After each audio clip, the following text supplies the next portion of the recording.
天这么热，还要绑这么个累赘，烦死人了。你就忍一忍吧，万一来了人看见了，我们这番筹谋不是白费了吗？忍？我怎么忍啊？这才4个月，还有半年呢，想得我就不堪重负。不堪重负的10个月，却换来终身的荣华富贵，值得。姑母，我人前还要装神弄鬼，然后你就让我松快松快吧。你这丫头这么任性，非要误了大事不可。夫人，公子来了。母亲，华儿，你还真回来了。会后召集诸公子，明日在宣誓殿上商讨新君继位之事，我岂能不来？华哥哥，听说妹妹有了身孕。身孕？喏，妹妹，你疯了！这可是欺君罔上的大罪。君在哪里？君已经死了。你就别怪他了，我们也是走投无路，才出此下策的。武王猝死，秘书对仪儿和我马上就变了脸色。为了独揽大权，他时时都可能对我们下手。仪儿那肚子，也是我们唯一的护身符。可你们骗得了一时，骗不了一世啊！等到了10个月，我们想办法从宫外抱个男婴回来，一切就可以尘埃落定了。你们打算用他来争储位？我们要用他替你换来社稷天下。华哥哥，这男婴只是一个傀儡，但他能帮我们名正言顺地得到王位。等过些时日，我们就想办法让这个孩子消失。仪儿会过继你的孩儿为4君。秘书绝不会善罢甘休。那是自然。听说他想把公子壮那个部中用的东西扶上王位。哼，说来也奇怪，这公子壮是魏长史的独子，而魏长史是姑母的妹妹。按理说，他应该跟我们魏家一条心呢。唉，公子壮自小被惠后抚养，已经被调教的只会看惠后的眼色行事了。可我听说，惠后这几日跟公子辉走得很近。真有此事？公子辉自被封为蜀侯后，一心做大，野心勃勃，连我都不放在眼里。这公子辉性情倦狂，目空一切，他也能听惠后的摆布。是啊，就算惠后跟他有交易，立他为国君，结果最后落得两手空空，图的是什么呀？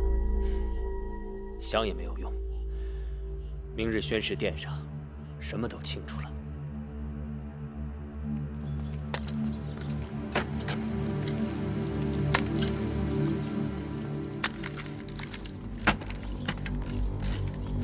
请公子谢见。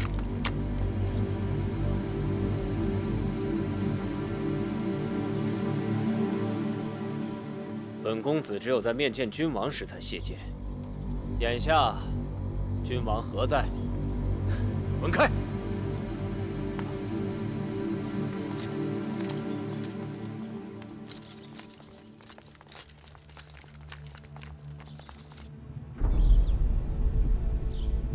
武王英年早逝，壮志未酬，我痛心疾首。武王刚强直理，志在开疆拓土，肆夷兵符，攻夷圣武。若不是武王刚愎自用，不肯纳谏，何来今日英年早逝？诸国都已在暗自窃喜，肆夷宾服、攻夷圣武等美事之词，就不要再提了。公子华，武王尸骨未寒，你为人臣子，应遵本分。身为武王兄长，你可知隐君之过，不可非君之道理？行出于己，名生于人。以大行受大名，细行受细名。光武王一个武字，便知他生前是如何行事了。我只不过是在提醒诸位，该张善淡恶，为后世戒。这大殿上坐着的公子，都是先王的骨血。难道只有公子华能说会道？别的公子就无话可说了吗？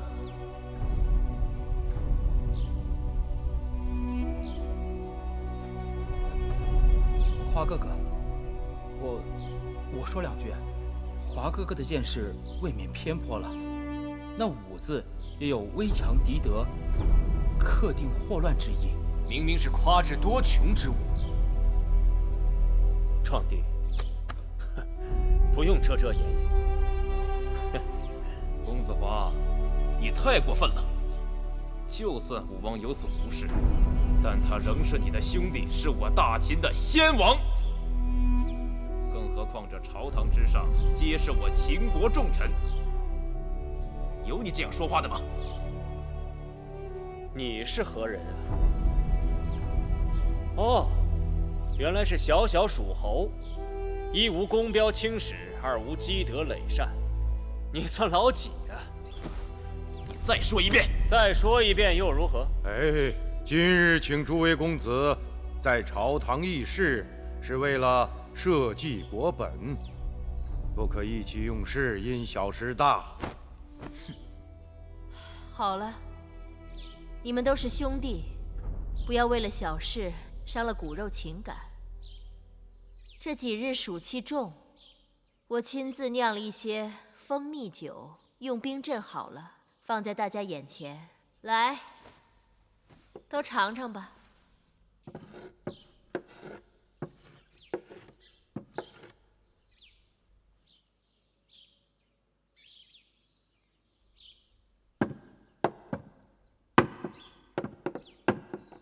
这酒味道如何？会后亲自操劳，自然是好酒。酒不错，就是过于甜腻了些。武王亡故，宗庙不宁，各国都在派兵遣将，对我大秦虎视眈眈。这储位之事是当前大事，各公子都有何高见？这些年一直是由会后协理武王掌管朝政，储位之事，自然还是会后说了算吧。武王后已有身孕，按规制，王位应传于武王后嗣。难道此事也有异议？武王后有孕，自然是喜从天降。先且不说生男生女，这武王后临产还有大半年的光阴，王位不可空缺。我看不如先将王位定下来，待武王后产下王儿，再将王位传给武王后嗣。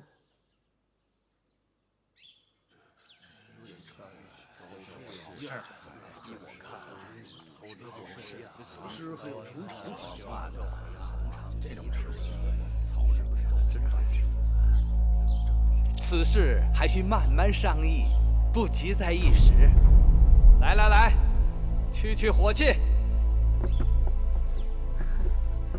你不提我还忘了，佳酿还需鲜果陪衬。我听说宫中果园里桃子都熟了，令人采摘了一些，怎么还不送来？怎么回事？难道桃子没有了？禀会后，桃子有是有，只是今年逢小年，园子里的桃子结得稀疏细小，端上来，只怕会败了众人的兴。世间万物皆由天赐，应当常存感恩之心，哪有那么挑剔？都端上来吧。是。上桃。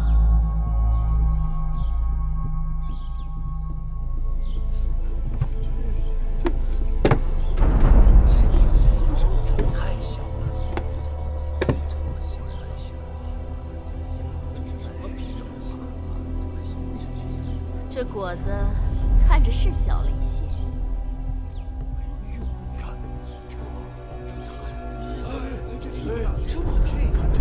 好大的桃子呀！这真是桃中之王啊！这莫非是仙桃不可？快端上来给我瞧瞧。是。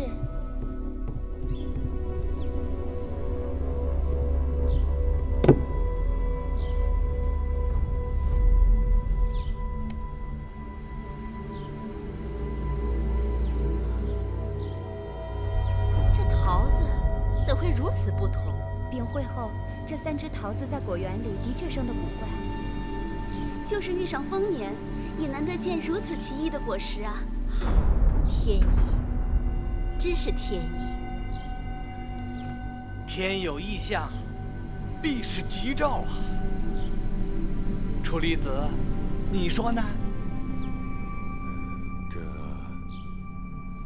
老夫一生见多识广，像这样出色的桃子，还是头一次见到。这既是吉兆，我就先尝一口。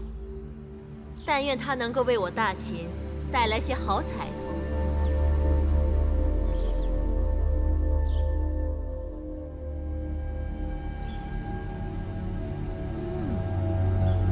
果然是仙桃，芳香四溢，甘甜可口。我这新酿的蜂蜜酒与之比起来，简直寡淡无味。我这儿还有2个仙桃，可不能一人独享。这第2个桃，应该给这大殿中有功之臣。你们看，会后说的是啊，应该赏给有功之臣。是啊，依你哎看应该赏给谁？此人无可争议啊，自然是处离子了。身为王叔，辅佐2代君王，功高盖世啊！甘相谬赞，微臣不敢当。王叔实至名归。谢会后。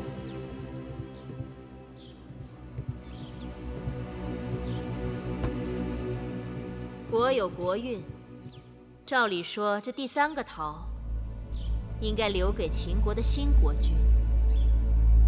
只是眼下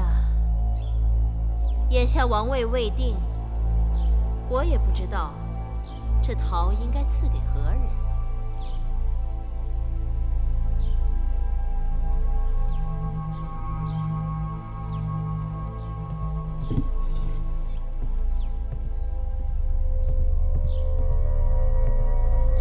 既然只有1个桃子，那不妨大家论功行赏。华哥哥说的有道理，可这大殿里的人谁也没有功劳啊！只论功劳，不论德行，这有违君子贤臣之道啊！在下蜀侯嬴辉，早年曾随武王和甘相安邦定国，汗马功劳。封侯后悉心管理巴蜀，保境安民，百姓安居乐业。巴蜀兴，秦国兴，这个桃自然应该是归我。公子辉当众招得表功，可惜功劳却寥寥无几。征讨魏国，谁是监军啊？函谷关大战你又在哪里？北扫一衢，西平巴蜀，东出函谷，南下商於，战战都有我嬴华的心血。这大殿上的诸位公子，哪一个敢说他在大秦的功勋册上能与我平起平坐？没错，大哥身为长子，战功赫赫。对，大哥为人公正，有勇有谋，我等愿为大哥马首是瞻。哎呀，你们知道个屁！当年父王为什么没有立嬴华为嗣？啊？就是因为他不遵秦法，在封地与旧族勾勾搭搭。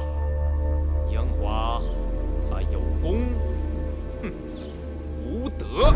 你算有德？你在巴蜀横征暴敛，巧取豪夺，肆意搜刮民脂民膏，信口雌黄！你区一个横门军，敢在这里狂犬吠日！哎，二位公子的话也都各有道理。二位公子都是功勋卓著，在老夫看来，这个桃子还是二位公子分食了的好。甘相，这桃子可以分食，王位不可以分呐！你这哪是在劝和呀？这个桃子我吃定了！休想！朝堂之战，岂能住手！荒唐！你们都住手！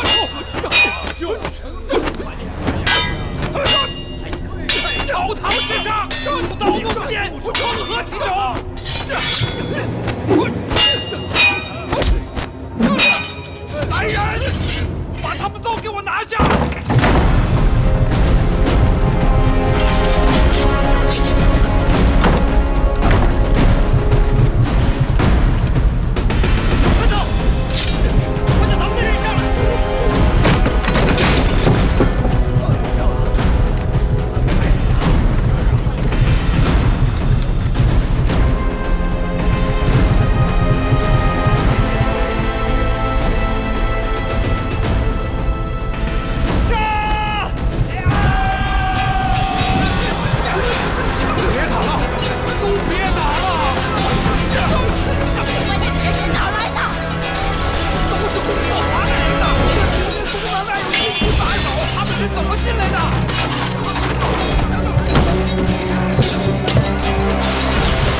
大秦这就算完了，完了！大秦这就算完了。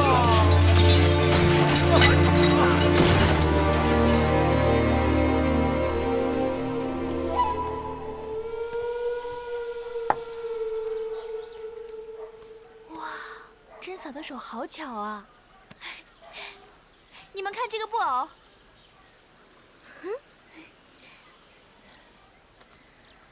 甄嫂的病看起来比前一阵子好多了。其实甄嫂收拾起来挺俊俏的。给宝儿了。米夫人，米夫人，婆婆来了，我给您道喜来了。婆婆何来的喜事？姑婆给夫人接了一个好活，夫人要听了准保高兴。婆婆坐下，慢慢说。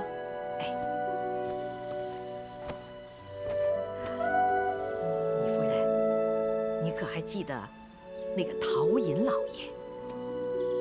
就是那个下了定金，让我们抄写试婚礼的陶寅老爷。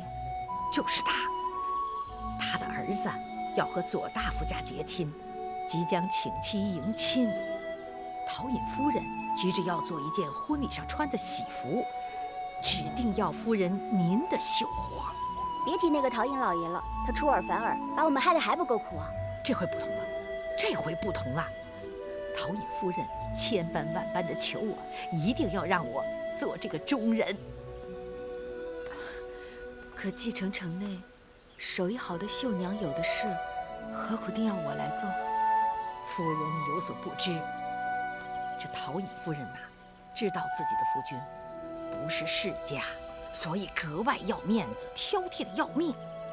陶寅家家财万贯，官位不高，却深得国相的信任。他们的儿子是个独子，天资聪慧，连左大夫都愿意和他结亲，说明他们家的运势正在往上走呢。这样一来，陶寅决定把婚事办得风光红火，陶寅夫人自然要在喜服上大做文章了。自从在慕容夫人那里看见了夫人您的女工，继承城中的绣娘哪里还有她看得上眼的？只是我们眼下的活计已经够忙，只怕这单不一样，这单不一样啊！夫人，您要是做了这单，您和公子那就是衣食无忧了。陶寅老爷肯出这个数20斤，200斤，200斤，那足足够公子和夫人几年的衣食了。那么一大堆金子，我们再也不用做别的活计了。母亲不用给别人做针线了，冬日我们还有炭火，还有白花花的粳米粥吃。是啊，是啊，我就是这么想的。有炭火，有粳米，手上不长冻疮。我一听这个酬劳，就给夫人您答应下来了。200斤呐，那是一个绣娘做到死都见不到的钱呐。这酬劳听起来太荒谬，只怕是婆婆搞错了。我也怕我搞错了，当即问了缘由。夫人可知，她为何肯出如此高的工钱？她想用金线做一件缂丝绣罗衫。那是什么衣裳？从未听说过有这样的衣裳啊！老身我也是孤陋寡闻，夫人您见多识广，想必是知道的。缂丝是采用通经断纬的织法织就的锦缎，而用金丝做缂丝绣罗衫。大约是将缂丝罗衫做好后，再用金丝刺绣勾勒图案，而花朵鸟兽则用五彩珍珠玛瑙贯穿连缀，穿在身上极尽奢华绚烂。魁姑的手艺在楚宫是无人匹敌。她曾经告诉我，当年举姬得宠，她曾为举姬做过一件。可那衣服刚刚做好，不知为何，举姬开罪于楚威后，被楚威后下令毁掉了那件缂丝绣罗衫。这么说来，夫人，您是能做的。能是能，只怕……娘亲，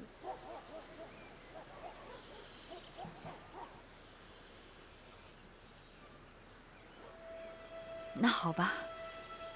只是我们得合计一下，看这桩活该如何来接。青菜，新鲜的青菜。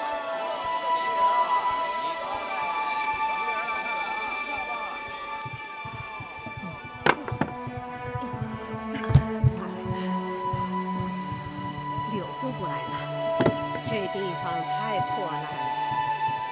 柳姑姑，这西市啊，既藏污纳垢，又藏龙卧虎。虽然破烂，但陶尹夫人要的只是上好的手艺。你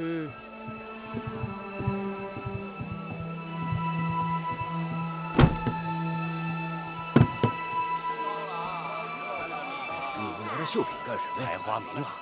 谁要是能认出这花名，就能得20钱。这钱来的多容易啊！有人认得出这花名吗？没有啊。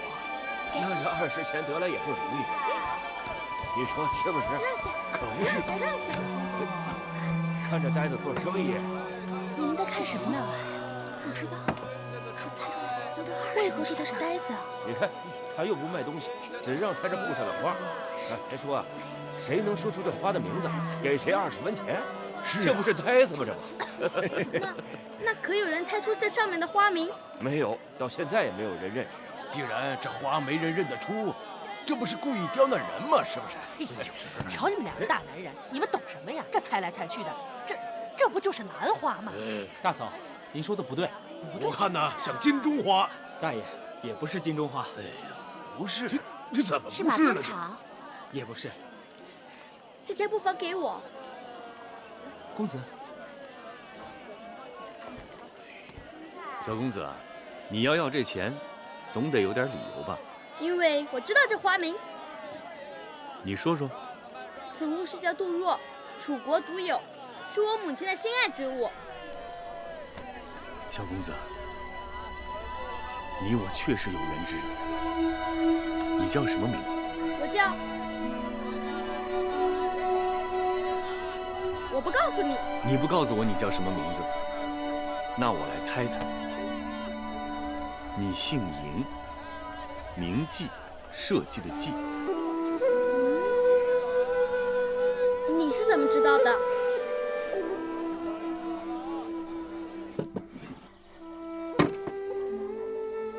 夫人，您请看。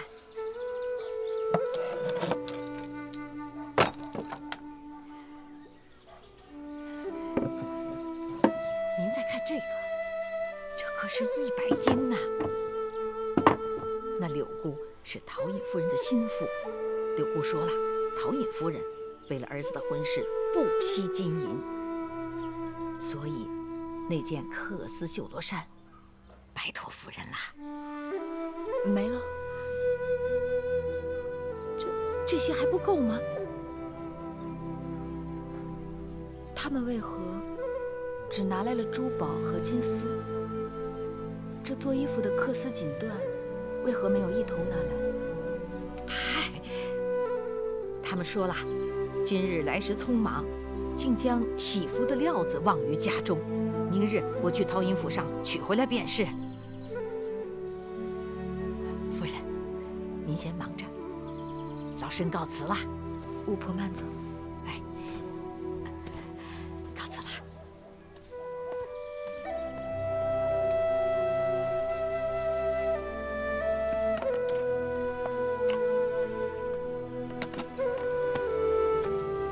夫人，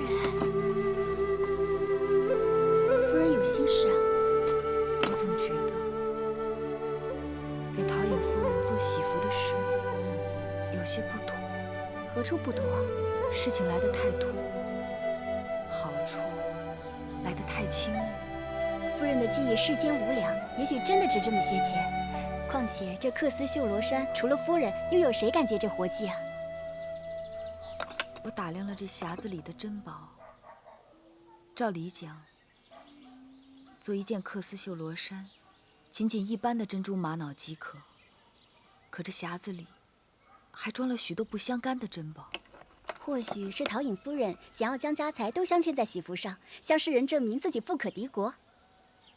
还是明日让五婆问清楚的好，免得有什么差池。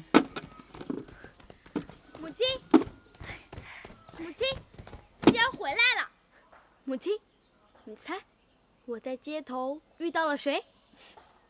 谁？母亲最想见的人。楚国来的，哼，母亲的故人。你们见到子歇了？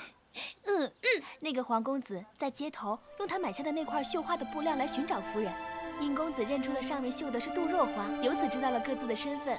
黄叔父说，他从楚国带来了荣舅舅的书信，因为要紧，所以一直藏在行囊里面，没有带在身上。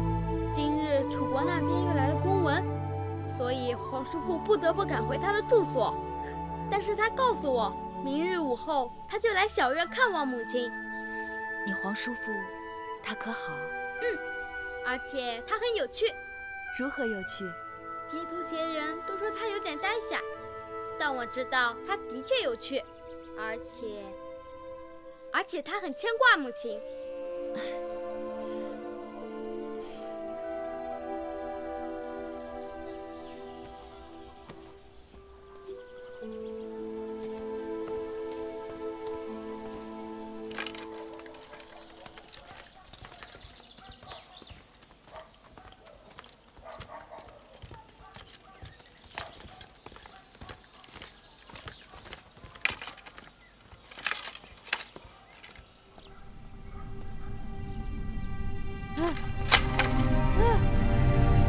珍嫂，怎么了？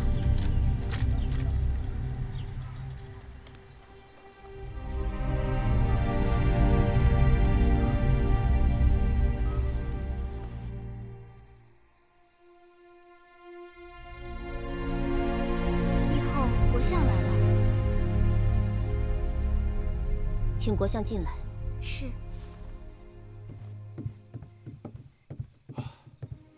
以后，天色已晚，国相有何急事求见？微臣刚刚收到飞鸽传书，秦国诸公子为争王位，大打出手，公子辉被公子华杀死。什么？荒唐的是，此事是会后用一个桃子挑拨而起。怎么会有这样的事情？国相请坐。那眼下我燕国该如何是好？首先，我们要派出使者到咸阳去表示哀悼，目前只能静观其变了。燕国与秦国虽为手足，但秦国王位未定，情形是瞬息万变。一旦局势明朗，我们便可伺机而动。国相所言甚是，防祸于先，而不至于后伤秦。既然如此，我有一事要与国相商议。以后请讲。国相可还记得秦国的质子还在继承？微臣怎么能够忘记呢？如今这秦国质子的分量已不可同日而语。既然秦国已险象环生，国相可否传令下属，对他们赐予优厚？一旦情形有变，他们也会对燕国感恩图报。以后所言极是。以后过几日就是夏至，以后是否要与燕王去百里外的祖庙祭地？微臣愿随同前往。待回到京城之后，微臣即刻查访，定会将那秦国质子请回驿馆，保他们高润优渥，衣食无忧。有劳国相费心。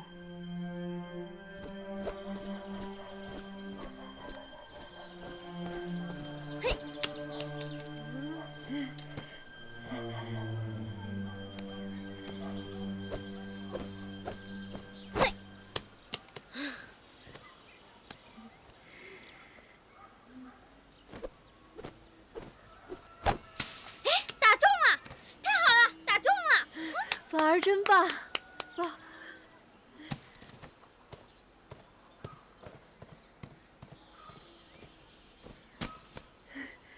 好漂亮的小花。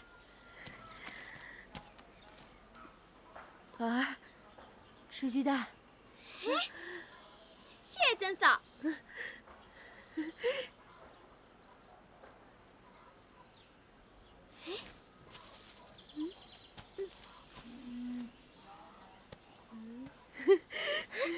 真嫂好看，真好看。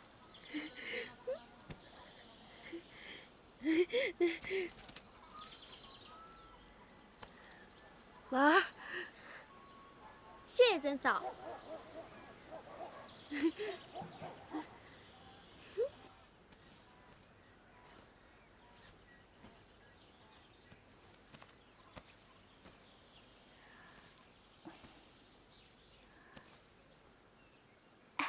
夫人，你看。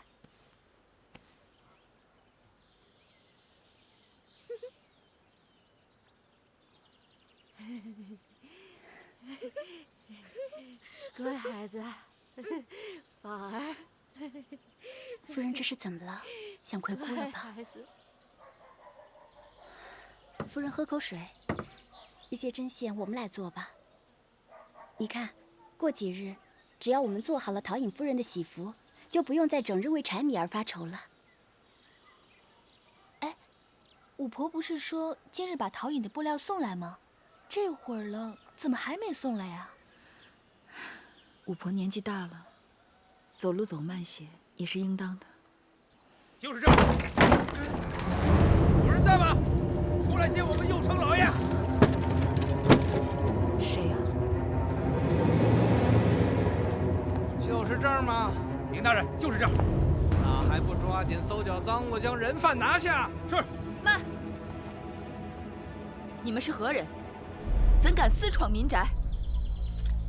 本官为燕国的廷尉右丞，朝廷派我来西市捉拿盗贼。谁是盗？谁又是盗贼？昨日陶颖大人府中被盗，丢失了不少珠宝黄金。有人亲眼看见盗贼拿着赃物进了这个院子，其言过于荒唐。何人亲眼所见？让他站出来作证。你别急嘛，来人，给我搜！是，搜！哎，你们别进去！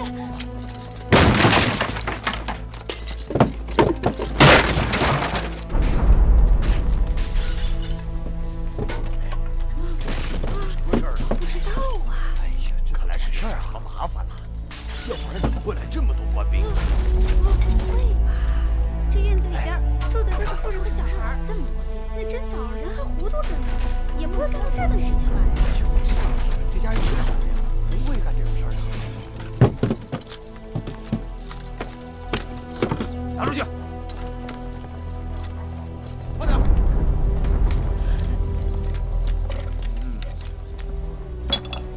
果然都在这儿啊！这是陶颖夫人做喜服的定金，这是用来镶嵌在喜服上的珍宝。喜服？谁说陶颖夫人要做喜服啊？啊？做喜服用得着这么贵重的珠宝吗？而做喜服的衣料又在哪儿啊？明明是巷子里的五婆做庄人替我们接的活计，不然我们怎么知道什么陶颖夫人？啊！你要不提啊，我还差点把这老婆子给忘了。本官办案手里当然是要有凭证的。来人，在，把那个老婆子押上来！押上来！五婆，五婆，五婆，五婆，五婆，夫人，本官已经查明，就是这个老婆子与陶颖府中的婢子内外勾结，鼠盗狗偷，不择手段。哼，如今人赃俱获。右丞大老爷，我真的是冤枉的。做喜服的活计是陶家的下人说，陶颖老爷的儿子要大婚，是他们亲自找上门的。那些珠宝和金子也是他们交予我的。大人，你要是不信，我愿意与陶府的柳姑对质。对质？案发后，那个柳氏早已潜逃，不知去向了。你们明明是早已谋划好了，以为就此可以销声匿迹，偷窃的钱财也可如泥牛入海，却不想偏偏被本官抓住了你这个贼婆子的贼手，哼！更是顺藤摸瓜，揪出了你们这几个幕后主谋指派。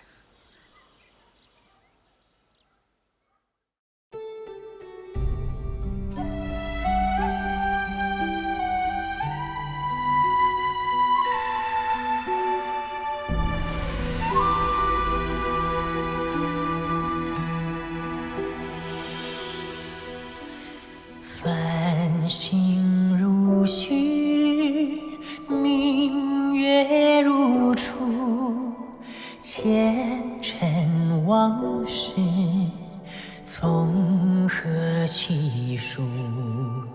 心有情丝万千束，却生得一缕孤独。春花开谢，秋草又枯，盛衰荣辱，如何细数？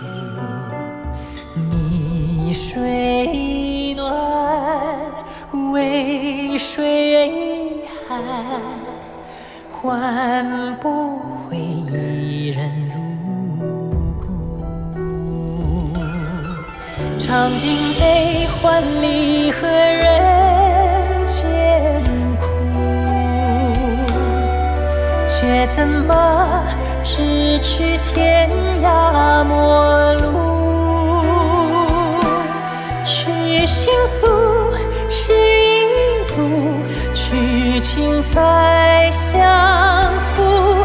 愿为你平静柔情傲骨，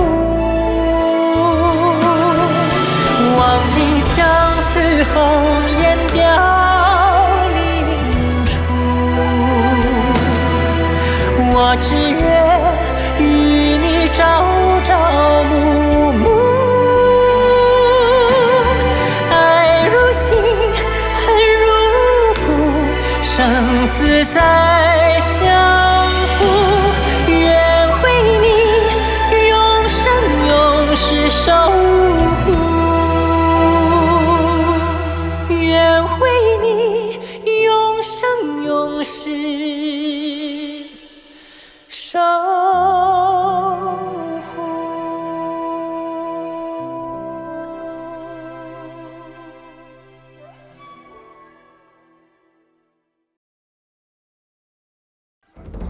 案发后，那个柳氏早已潜逃，不知去向了。你们明明是早已谋划好了，以为就此可以销声匿迹，偷窃的钱财也可如泥牛入海，却不想，偏偏被本官抓住了你这个贼婆子的贼手。哼！更是顺藤摸瓜，揪出了你们这几个幕后主谋指派。这么说，这陶府从未打算要办婚事。陶府办不办婚事与到案有何干系啊？陶府要办婚事，陶尹夫人要做喜服，这该是人人皆知的事情。就算陶府要办婚事，陶尹夫人要做喜服，这蓟城城内有的是专门伺候达官显贵的逢人绣娘，哪里轮得到你们这几个息事无名粗笨妇人上手啊？你去城中好好查查，只怕那些显贵身上穿的，有不少就是我这粗笨妇人的针线。你这是不打自招啊！看来你仗着给别人做针线为名，在城内干着鸡鸣狗盗的事情，已经不是一两日了。哼！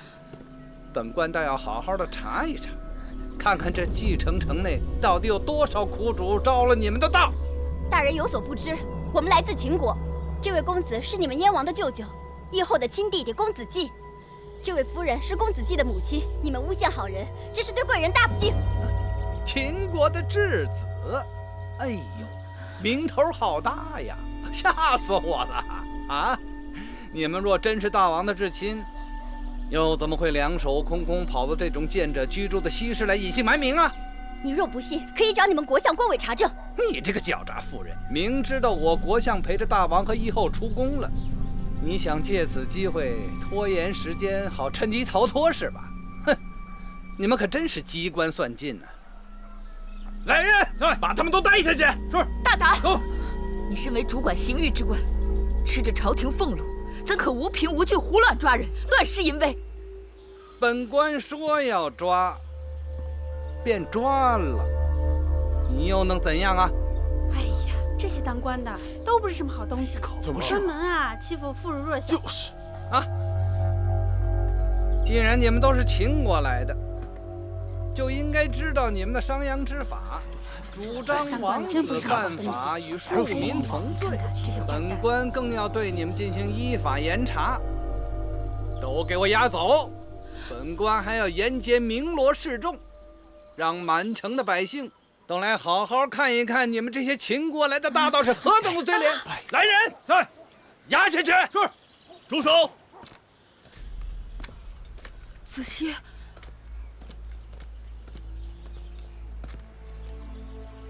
既是秦国质子，要带走，须以行文向秦国交涉。你是何人？在下楚人黄歇。一个小小的世子，少在这多管闲事。身为朝廷命官，罗织罪状，污良为盗，这种闲事人人可管。这些黄金珠宝便是证据，本官可以随意找到不下10人，见证着老婆子昨日下午抱着2个匣子进了这个院子。既是赃物，谁又敢在这光天化日之下捧在手上，穿街走巷，在众目睽睽之下回到住处？难道这做贼的不怕别人知道他的行踪，打算广而告之吗？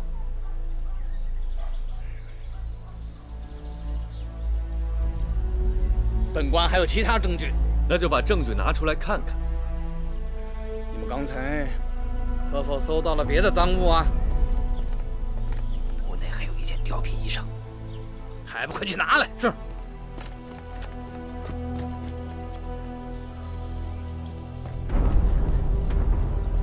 大人。哼，怎么办？果然可疑。你们这些人如乞丐般贫贱，哪里穿得起这么贵重的衣裳？哼，人赃并获，都给我锁起来，先沿街示众，再带回公堂。本官要细细的查问。是。啊！这婆婆坐在地上，还给我！静儿，静儿，小孩子你也动手？静儿，宝儿，放下看，还给我！去，静儿，公子，你看到我跑啊！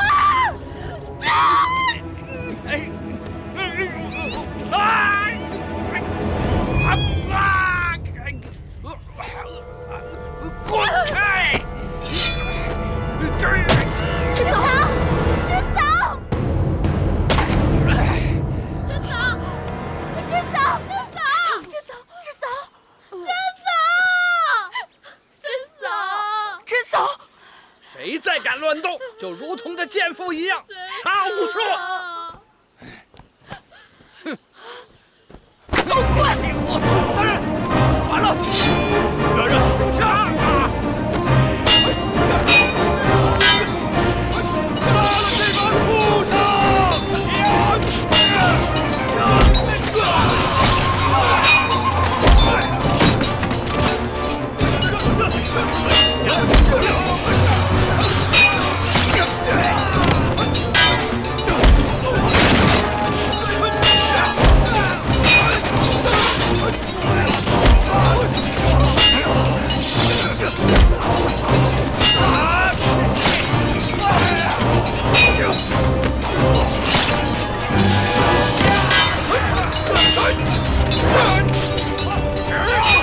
杀了这帮畜生！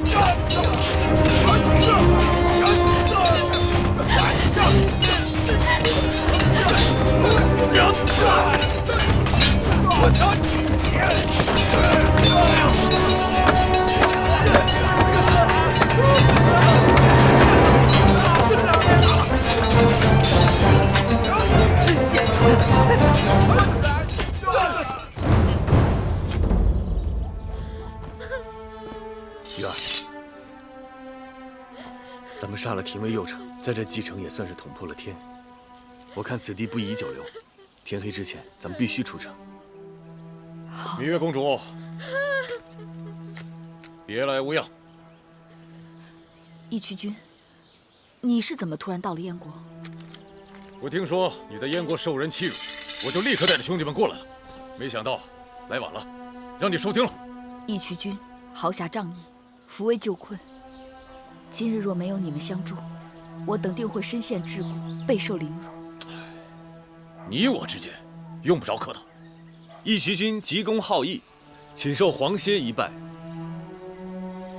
黄公子，你不是死了吗？哦，死而复生。今日一见，黄公子也算是英雄好汉。糜夫人，今日闯下如此大祸，都是老身的错。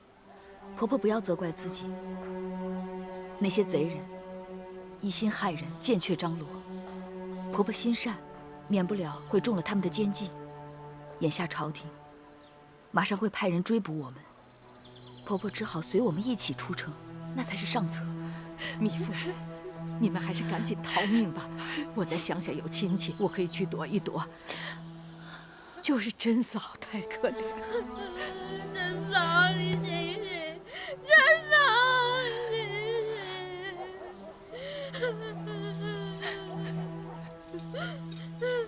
香儿，把这些给邻里乡亲，请他们好生发送甄嫂。是。继儿，母亲，甄嫂是个好母亲，她一直把你当成是自己的孩儿一样看待，记着有一日要为她报仇雪恨。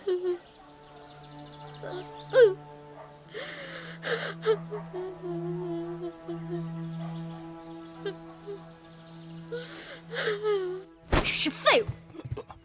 你们带了那么多人马去，竟捉不住几个妇人，一个顽童。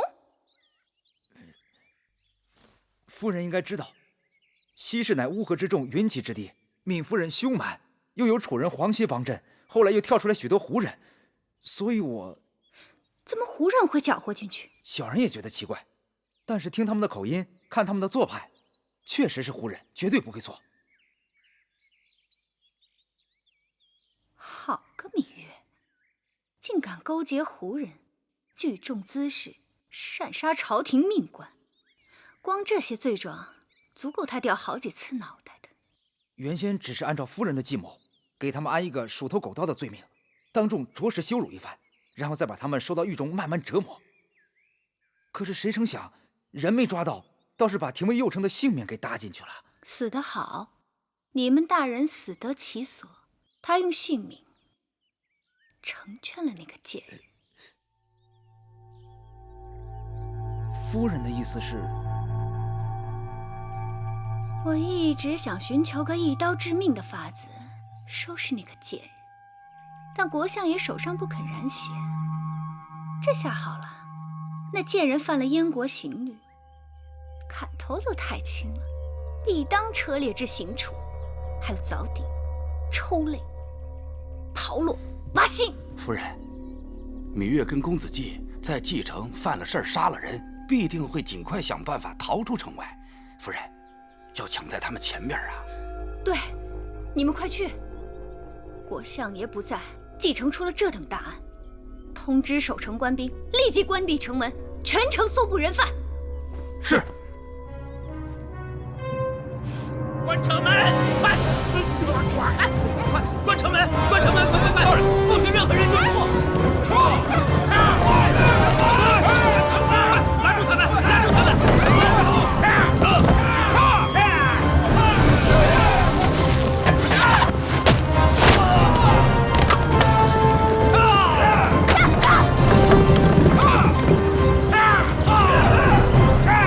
给我拦住！不能跑！一个都不能跑！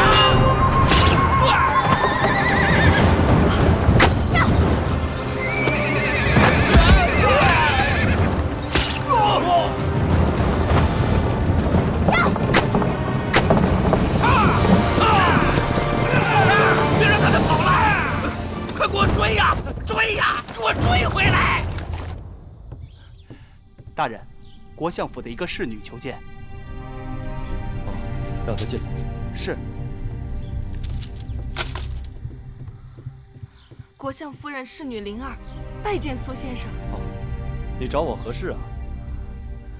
求先生就请过质子公子季母子一命。你说什么？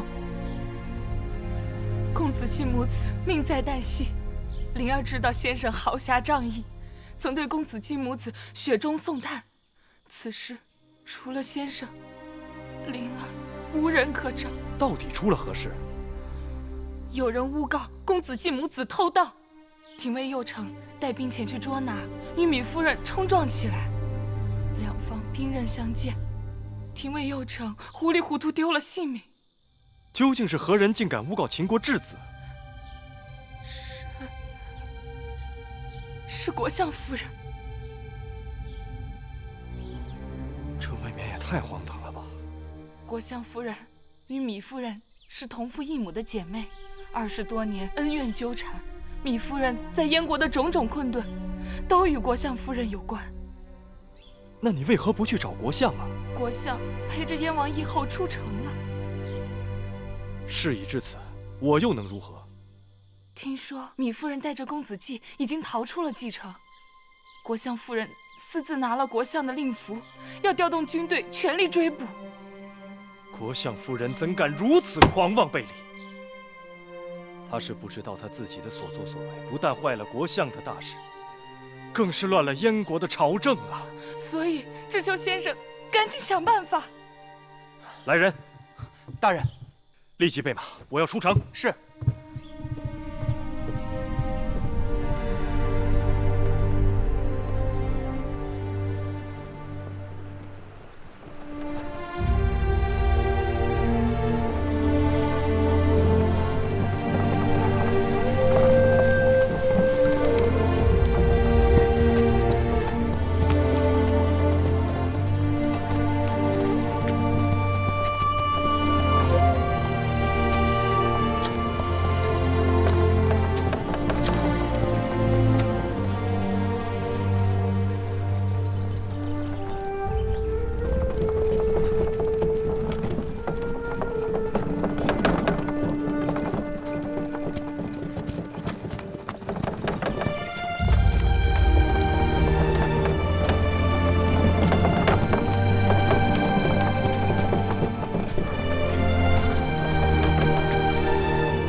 天就要黑了，前面有个草屋，应该是山中猎人打猎的时候住的，我们在那儿过夜吧。好，走。哈，哈。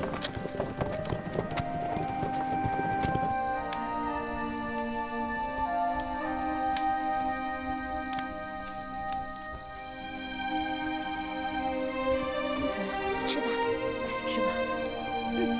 皇公子请。让月儿先吃。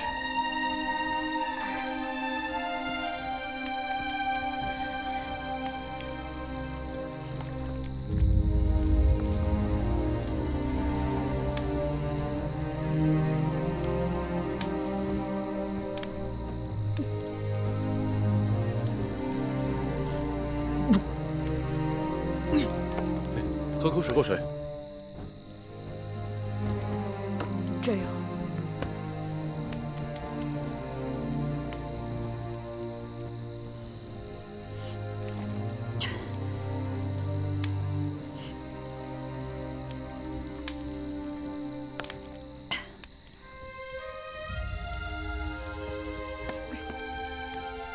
让二位见笑了。看到我和继儿如此不堪，闯了这么大的祸，还要连累你们，和我们一起逃跑。什么连累？要说这事儿就怪我。当初我要是拦着你，不让你来燕国，你跟孩子如今也就不用受这么大的罪了。这事儿怎么能怪义渠君呢？还是怪我，是我无能，不能保玉儿母子平安。哎，那就更怪不了你了。楚国千里迢迢，这事儿跟你八竿子打不着啊。那更不能怪你。那怪谁？怪我。是我命大。先是楚国的楚威后，又是秦王后芈姝，眼下再是燕国国相夫人芈因，他们都想置我于死地。所以啊，你岂止是命大，你这是胆子大。这么多年过去了，你还是那个天不怕地不怕的芈月。我先是得罪了楚国，后又得罪了秦国，此刻再有燕国，我一个人一下子得罪了3个国家。你们居然还敢来找我帮我，你们胆子比我还大。彼此彼此。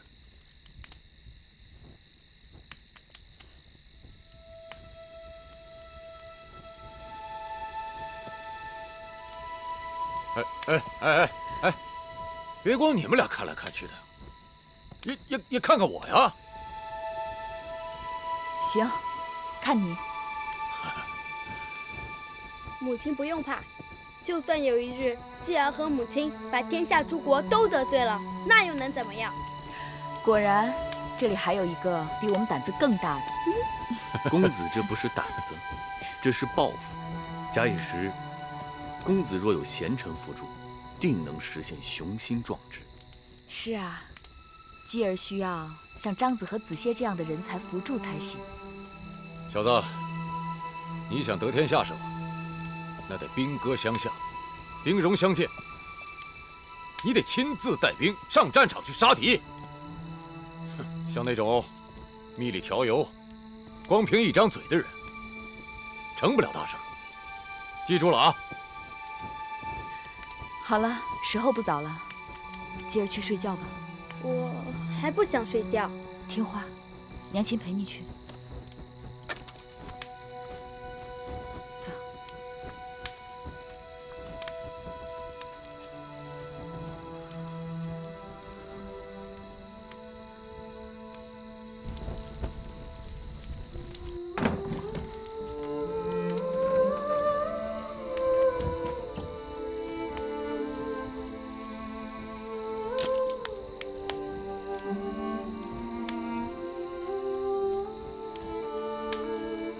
怎么还没有睡啊？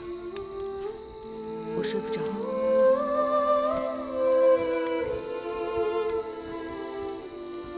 我也睡不着。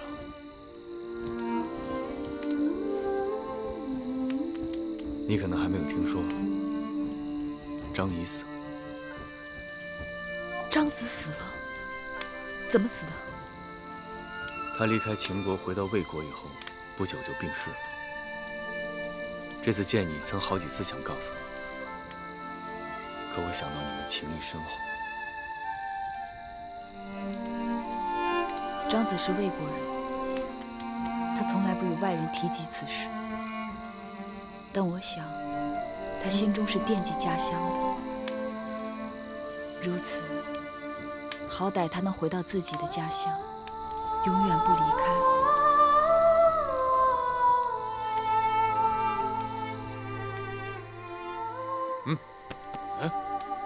扫帚星，嗨，那有什么好看的？你说什么好看？哎，那边好看。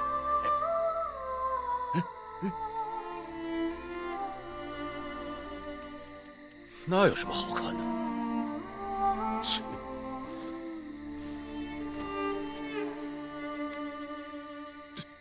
临来燕国前，这是你弟弟公子荣给我的。蓉儿，蓉儿怎么样了？蓉儿现在处境艰难。楚王把他弄到云梦泽与夷狄交战，缺粮草无后援，只靠他带着将士们苦苦支撑。尽管如此，他还是一心牵挂我的安危。临来燕国之前，我想方设法和他见了一面。当时我们俩商量，如果你在燕国待不下去，就想办法回楚国吧，一切我们来安排。你们都不易。我没有什么不易的。皇妾无家眷，无拖累，无牵无挂。这么多年了，你为何还是孑然一身？我也并非情愿形影自赏，只是还没有寻到情投意合之人。何苦要委屈自己？有人能帮子歇知冷知暖便好。可我更想我的身边人知我懂我。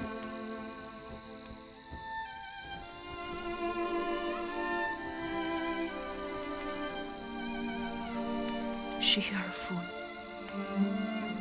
咱俩说这个就客气了，更何况这些年你在秦国也不容易。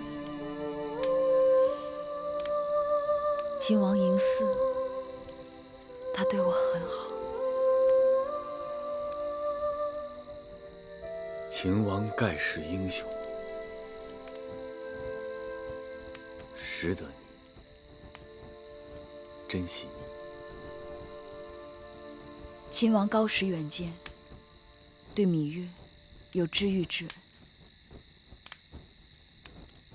若没有秦王，芈月始终是个见识普通的小女子。跟着秦王，月儿才长大了。未遇见秦王之前，月儿只知看重儿女之情，白水见心，清澈如新。结识秦王之后，才知这世上还有另一种高岸深谷的情谊。高岸深谷，月儿说得好，秦王定是待月儿如父如兄，所以当日月儿才割舍不下。但也是从那日起，月儿便知，这天地间，我亏欠的最多的人，便是你。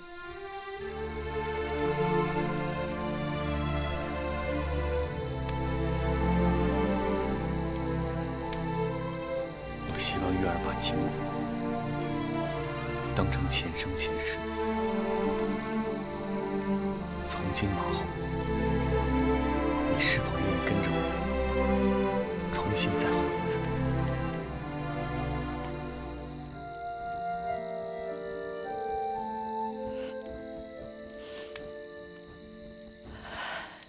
你说廷尉右丞被杀，芈夫人带着公子季出逃，该是事出有因吧？大人明察，陶尹大人一家一夜之间丢失诸多珠宝黄金，有人亲眼目睹盗贼将赃物运送至西市芈夫人的住处。右丞大人得知案情，带人前去盘查，孰料那芈夫人凶悍异常，一语不合便拔刀相向，右丞大人命丧黄泉。那右丞大人出门办案，难道就没带人手？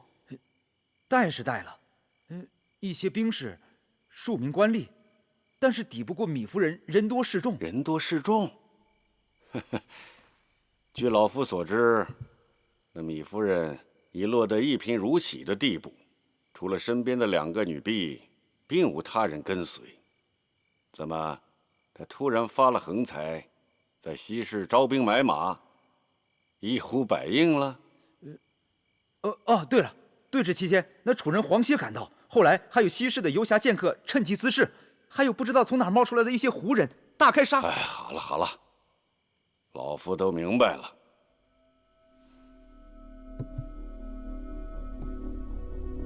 这个妇人不听老夫苦苦相劝，竟敢冒天下大不韪。大人，您是说？我是说，那个芈夫人一介妇人，竟有这般的胆识，这般的谋略。西市游侠边戎胡人都被他轻易收服。当年齐人犯境时，老夫若有他这般胆识和手段，击败敌寇，可不易如反掌了。大人说的甚是，所以国相夫人也是心急如火，派我速速前来禀报。如今公子季母子和黄歇等人已经逃出了蓟城，且不说城内外一片混乱之势，稚子出逃本是大罪，杀人越货更是罪上加罪。亡命之徒丧心病狂，如若中途再有人接应，局面恐怕很难掌控，还望国相大人尽早定夺。夫人可派人去追击？是，夫人雄才大略，判定公子季母子必定逃往至楚国，当即拿出国相大人的令符，一是派人前往齐国，请求齐国协助燕国限时追捕，事后承诺必有厚报；二是派人带信去秦国和楚国，告诉惠后和楚王，诛杀公子季母子绝不可手软；三是急传田将军入府，即刻带兵前去追杀。混账！这个妇人胆大包天，竟敢私传老夫令符！来人！相爷，备马！我要马上回蓟城。是。哎，国相！你们这些阿谀奉承的小人，把老夫害惨了！国相，国相！母后，苏秦拜见大王。先生请起。谢大王。侄儿，我们要立刻回蓟城。母后，为何这样匆忙？糜夫人出事了，有人诬告公子季母子行盗，逼他们返出蓟城。眼下，国相夫人私自调兵，追捕公子季母子去了。来人，去请国相。是。禀议后，国相派人前来禀报，说因政务紧急，连夜赶回蓟城了。什么？国相匆匆离去，必是与糜夫人之事有关呢。传令下去，立刻准备返回蓟城。是。侄儿，赶紧收拾一下。来。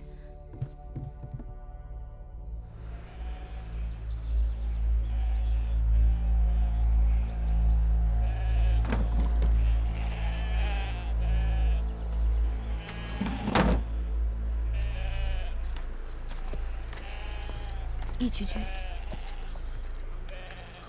月公主，你起来了。抓我们的人马已经离我们不远了，我们必须要立刻动身。此处往西南，快马扬鞭2日，便是东湖地域。过了东湖，就是义渠。我与东湖一直交好，只要我们到了东湖，便可以安然无恙。谢谢义渠君好意，但月儿打算就此向东，先到齐国。然后再想办法回楚国。去楚国？是。此处离齐国至少要走上8天的路，而眼下燕国倾全国之军力在追杀我们，我们就这么点人马，半路遇上燕军，必是凶多吉少。哎，你别告诉我这是黄公子的主意。义渠君对月儿情谊深厚，10几年风雨飘摇不曾有变，但楚国是月儿的母国。月儿的兄弟此刻正在楚国等待月儿，我心思已定，还望义渠君见谅。兄弟，公主并非只有一个兄弟，在义渠有一个叫白起的弟弟，他也正眼巴巴地等着与自己的姐姐团聚。当年，公主与本王以死相拼。就是为了这个黄公子吧？而如今，公主不顾自己跟孩子的性命，硬要责难弃义，还是为了他吧？你错怪黄公子了。去楚国是我的决定。质子出逃犯了大罪，何况我们在蓟城闹得天翻地覆，燕国必然要追捕我们，秦国也不会袖手旁观。眼下我们只能走一步看一步。义渠君侠义肝肠，芈月感恩不尽，但我不想再把你带入险境之中。公主，你这是说的什么话呀？我义渠君是贪生怕死之人吗？行，不就是去趟齐国吗？我陪你。你这又是何苦？他黄公子能舍命陪你，我为什么就不行啊？为了躲避追兵，我们只能走小路，不能走大路。准备吧。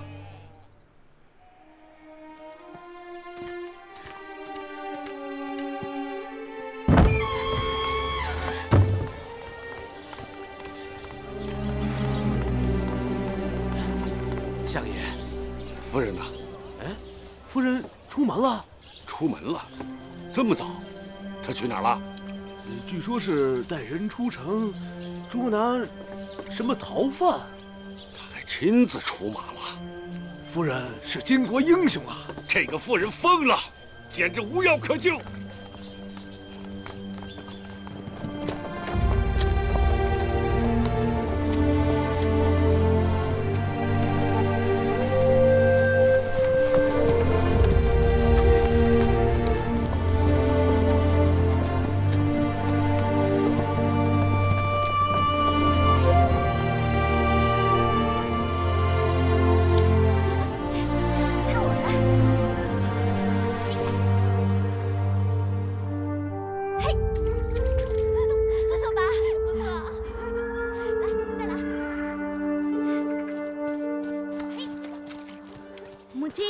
母亲，你在想什么？母亲想起了楚国的汨罗江。汨罗江是哪儿？那是母亲的家乡。汨罗江很美吗？天底下没有一条江有那么美。母亲离开家那么久了，母亲想家了。吉儿不用担心，黄叔父一定会送你们母子回去的。子贤，有时候我真的惶恐，我怕这一次依旧是一场梦。多少回了，我在梦里回到家乡，但脚还没有伸进汨罗江呢，这梦便醒了。这回不会了。明日咱们就到齐国边境了。这次咱们借道齐国，很快就能回到楚国。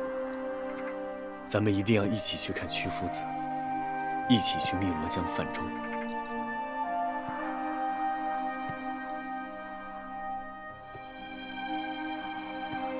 早知道这个人碍手碍脚的，当初就不应该光把他打到悬崖下头，还得补他一刀。你除了会杀人，还会动点别的脑子吗？兄弟是为大王着想，依兄弟看，大王定不会输给他。这男人是什么？男人是山，女人是水。男人有了血性，这女人才会跟着他。这女人图什么？图的不就是男人为她挡风遮雨的肩膀吗？我的黄公子，除了能说会道，还能给他什么？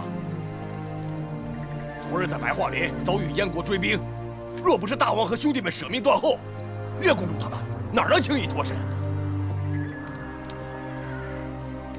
胡威啊，我们来了燕国多日，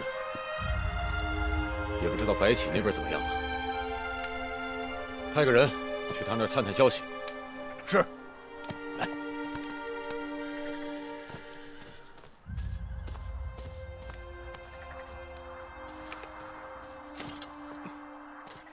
再来一个。嘿。行了，都聊了半天了，歇会儿，填填肚子。我早就饿了。母亲，你也吃。母亲不饿，都给你吃吧。别推来推去的了，填饱了肚子好赶路。不是说已经离齐国边界不远了吗？这远是不远了，可我们走的是小路，这一路你也看到了，多难走啊。而追兵呢，他们走的是大路，路宽马好跑啊。我估计这会儿啊，这追兵已经在边界埋伏好了，就等着我们去。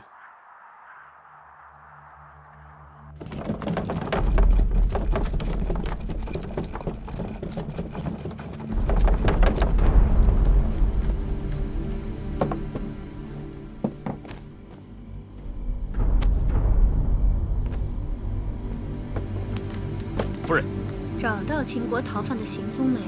昨日我们有一队人马与他们在白桦林相遇，逃犯竟然勾结胡人，凶猛得很。结果我们这边还吃了一点小亏。太大意了！如此重任交给你，千万不要让国相大人失望。夫人，请放心，田将军那边已经做好了妥善安排，明日保证他们一个都逃不掉。下去吧。是。接连几日车马劳顿，骨头都快颠散了。明日总算要有结果。我们进去吧。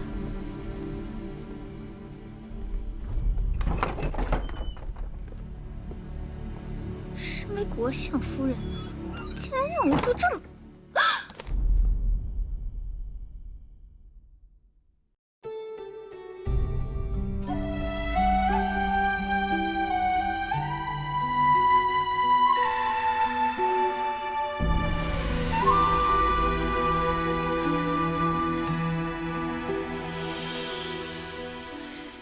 繁星如许，明月如初，前尘往事从何起数？心有情丝万千束，却生得一缕孤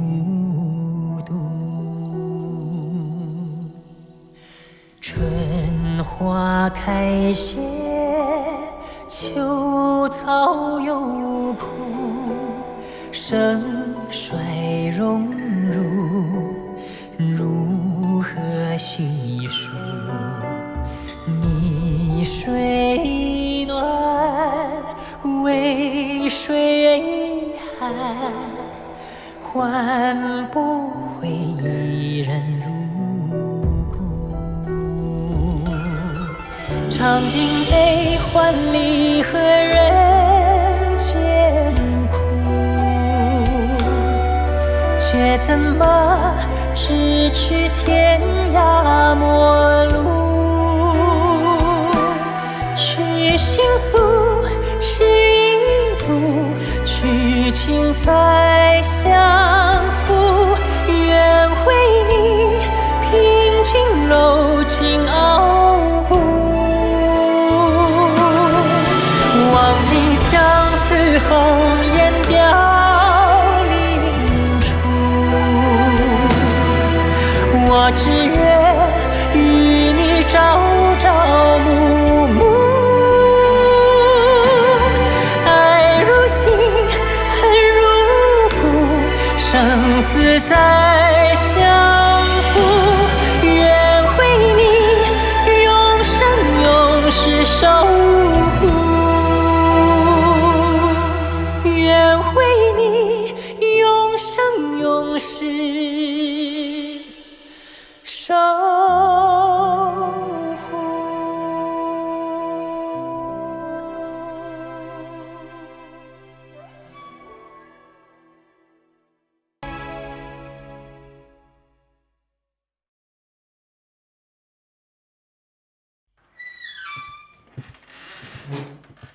身为国相夫人，竟然让我住这么简陋的地方。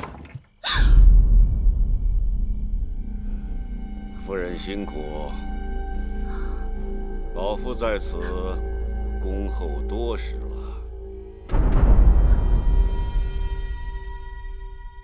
相爷，你怎么会在这儿？夫人奇怪是从哪里冒出我这个糟老头子，而且怎么还赶在了你的前头？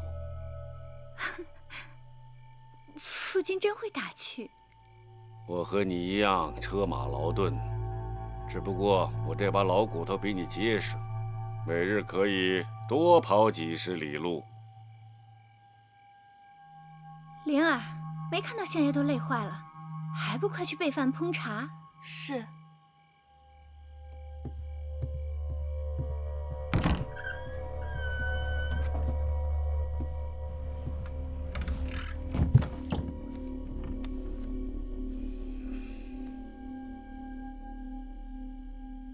那几日，相爷不在蓟城，继承出了大案，城中无人做主，妾身也是不得已而为之。老夫的令符还算管用？自然管用。当时妾身情急，只好借用了父君的权柄。既然相爷赶到，想来大局一定可以稳住。为了抓这个秦国质子，田将军调动燕国大军部署在齐燕边境。你可知道，动用大军之前，若不得到燕王和义后的首肯，是僭越犯上之大罪。哼！看来老夫这国相的位子，怕是要坐不长久啦。在这燕国，相爷何曾怕过谁人？别自作聪明了。如果老夫没有猜错的话，此刻那燕王和义后的人马就该在不远处盯着我们呢。老夫的一举一动，都在他们的眼界之中。妾身不知做错了什么，还望夫君明示。擅自弄权，公报私仇，借刀杀人，欲加之罪，何患无辞？真是天大的冤枉！住嘴！从今以后，不许你离开我身边一步。若敢撒野，打断你的腿！哼！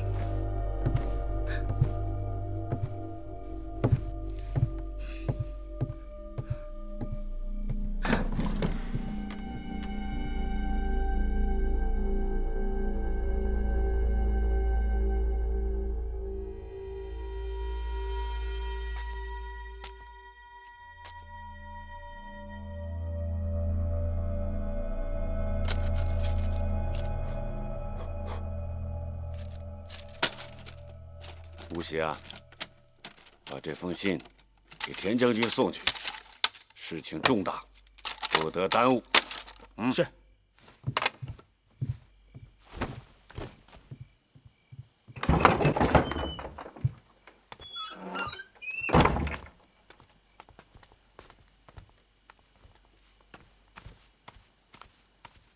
吴邪，吴邪。啊，夫人。这么晚了，又要出门啊？是我这是给国相大人去送信。还没用晚膳吧？厨房里有现成的糕饼和汤水，吃了再上路吧。这东西我替你拿着，快去厨房吧，免得耽搁。谢夫人。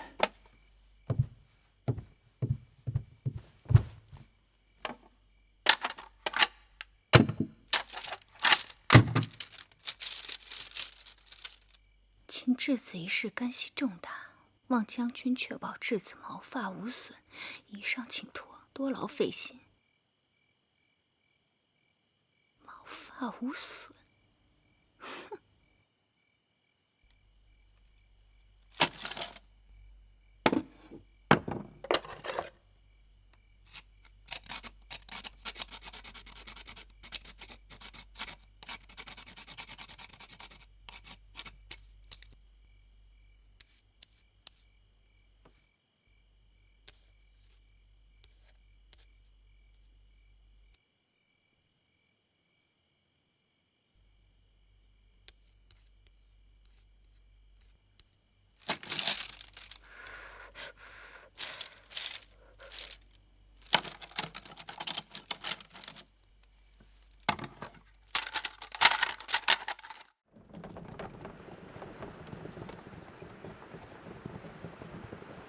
夫人，咱们快到齐国了吧？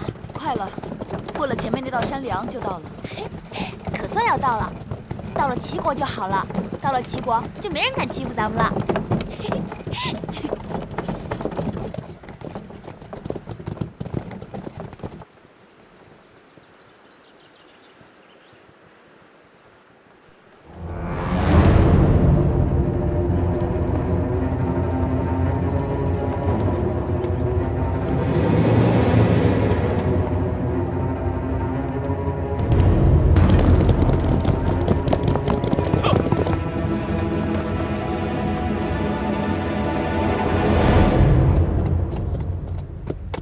果然有伏兵。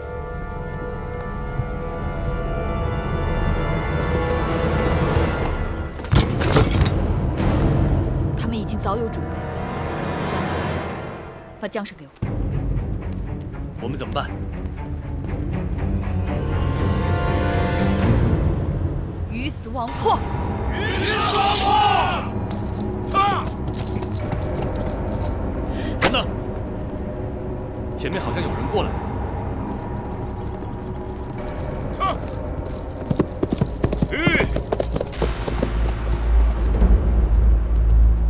糜夫人，末将奉国相之命，在此等候夫人多时。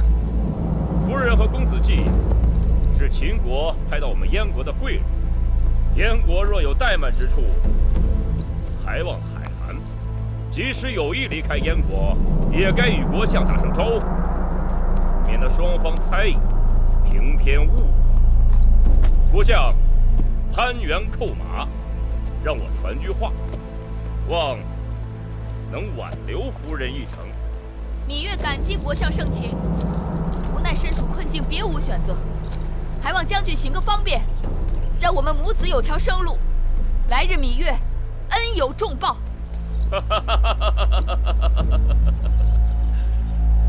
身为质子，暗中逃亡那是大罪啊！末将也是为了夫人着想。夫人要去齐国，可这边界已被大军守得密不透风。此刻飞蛾投火，不如带着公子束手就擒。田将军何苦将话说得太满？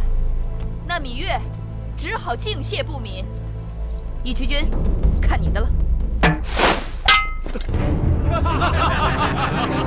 有本事放马过来！不怕妈妈的废话，不怕闪了舌头。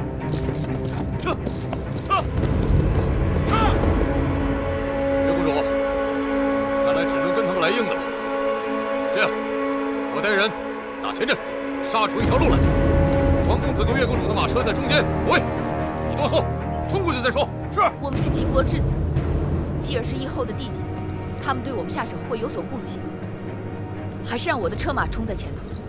义渠君，你来保护子燮和继儿，虎威将军断后。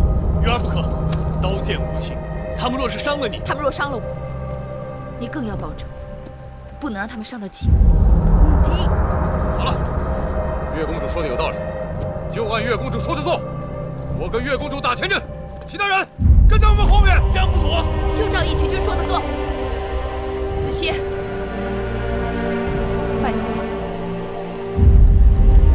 义渠君，玉儿若是有半点差池，不用你操心。你，香儿会儿，你们怕不怕？自然不怕，我自然不怕。怎么样？果然是我的女人。谁是你？今日不是，以后一定是。大王不好，又有追兵来了。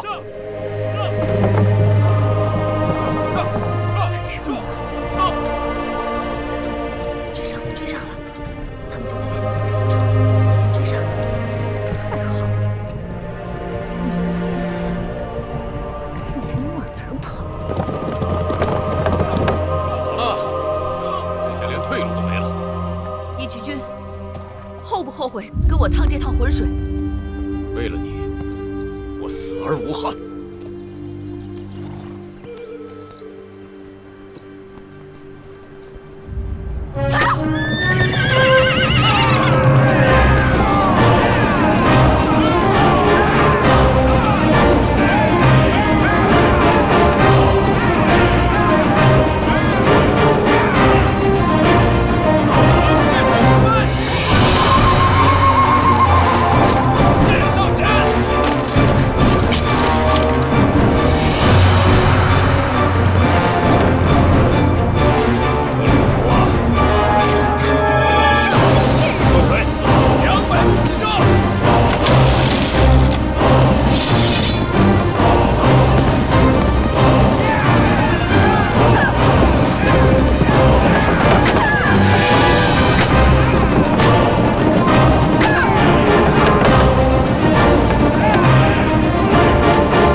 知该叫你义后，还是该叫你大公主？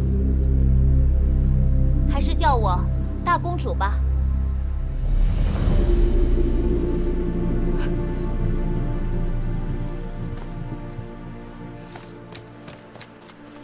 还不赶紧下马，拜见大公主！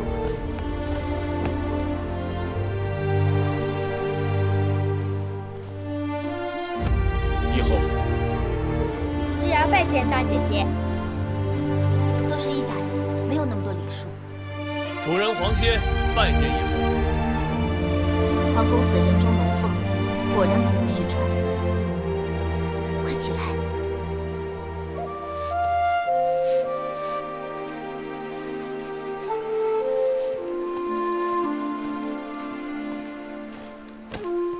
微臣拜见义后。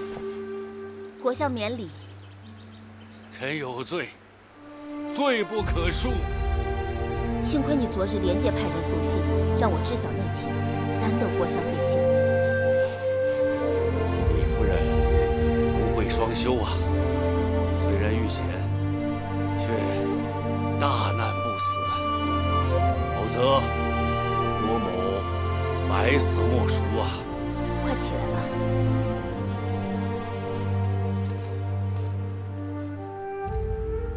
米夫人容谅，老夫来晚了。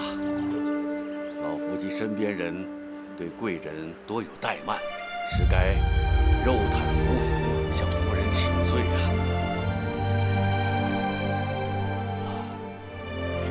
米夫人打算离开燕国，但你与义后多年不见，必要共话旧情。不如随老夫暂回边城驿站住上一夜，明日义后略备薄酒，与夫人叙旧，然后再走不迟啊！走与不走，留与不留，全凭你自己做主。既然如此，那就恭敬不如从命。微臣引咎自责呀！这秦质子之乱的起因，还在微臣身上。回到蓟城，微臣会自行向大王请罪的。我知道，当初国相本意也是为燕国打算。尽管义后宽宏大量，微臣仍接悔无及呀。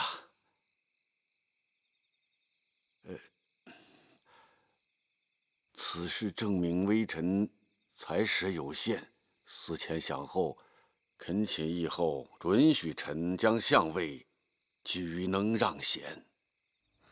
国相高风亮节，但只怕没有合适人选。这关于国相的人选嘛，臣已有思量。苏子、苏秦文韬武略，运筹帷幄，该能胜任。若能这样，自然很好。待我回去与大王商量了之后，再做定夺。再有关于米夫人和公子季，米夫人母子在燕国受尽挫折困顿，我自当竭力安抚。只是眼下有天赐良机，以后万万不可错过呀！有何良机？以后是否记得当年燕国大乱，那秦赵两国曾借送义后和大王归国为名，要了我们多少好处吗？记忆犹新。眼下秦国正面临楚魏之争。国相的意思是，假若我们能将公子季推上秦国王位，正是。列国征战多年，谋国为上，谋地为次，谋战为再次。能谋一国，比谋一战、谋一地更为有利。眼下这秦国公子在我们手中，我们可与那米夫人做个交易，效法秦赵当年之举，助公子季回秦登基。可我燕国国小势微，又有何力量做此交易？秦国楚魏之争已经内乱，只要我们能留下米夫人母子，就不愁没有机会。所以以后当尽力挽留米夫人。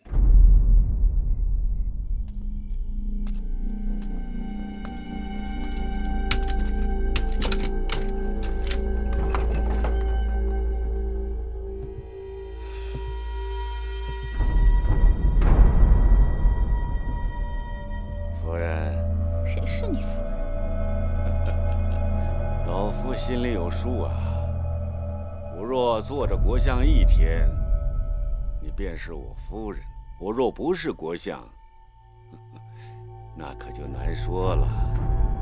你若是我夫君，就该替我出头。正因为我是你夫君，我才把你锁在这屋子里。幸亏廷尉右丞死了，继承西市暴乱的罪责都可以推到他一个人身上，而不追究你。我又没做什么，不怕你追究。别自以为是了。你昨日在老夫的书简上做了手脚，老夫心里明镜一般。幸亏老夫早有提防。原来是你，原来是你坏了我的好事。趁着我还是国相，好自为之吧。哼！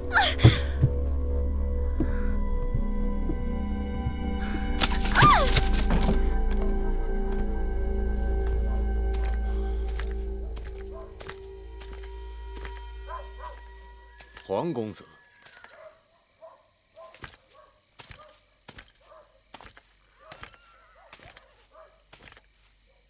黄公子，这几日鞍前马后，辛苦了。义渠君不远万里来到燕国，护送月儿母子，你才叫辛苦。哎，黄公子有所不知啊，我们义渠人从小就在马背上生活，无忧无虑，这点路途算什么？眼下有义后做主，月儿母子也再无后顾之忧，明日便可平安上路了。义渠君的人马也离开草原多日了，明日终于可以安然返乡，过你们无忧无虑的生活了。既然月公主她已经有义后做依靠，想必他们母子也就无需再离开燕国了。倒是黄公子你啊，明日一个人回楚国，有些寂寞吧？你们这是在聊什么？哦，我们是在猜，明日会过义后，你是走还是留？对，这还用得着猜？自然是走。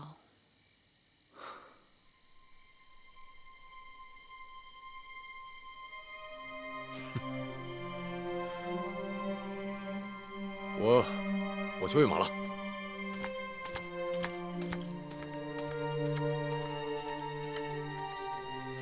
你该让他走啊。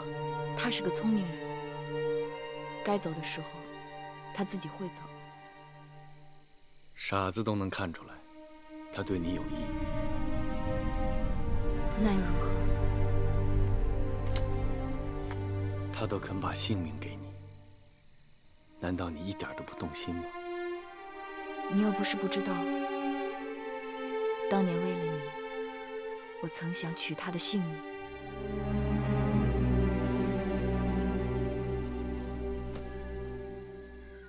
月儿，没有人告诉过你，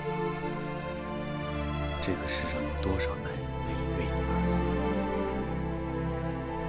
死，所以你才计较。当然计较，不止计较，而且不放心。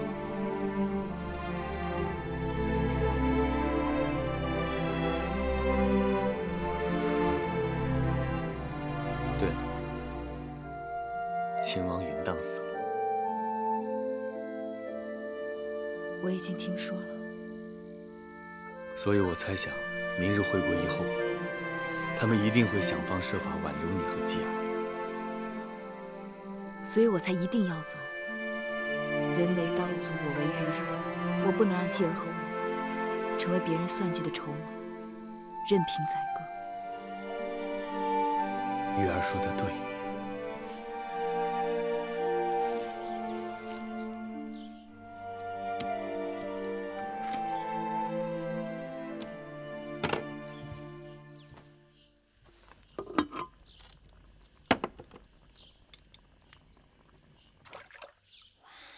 大姐姐，好香啊！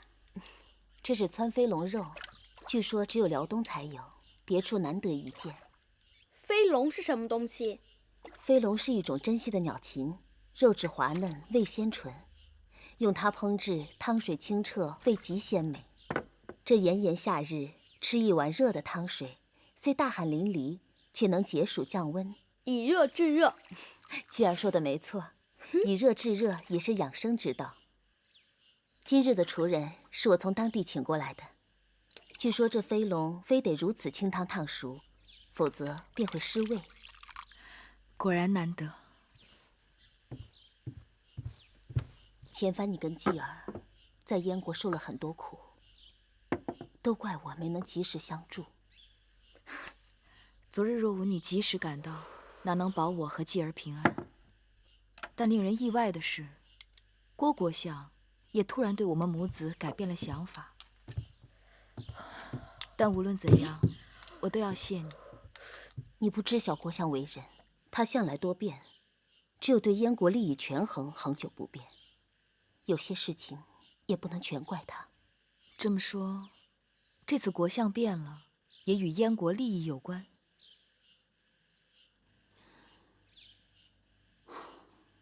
米夫人可知秦王淫荡没了？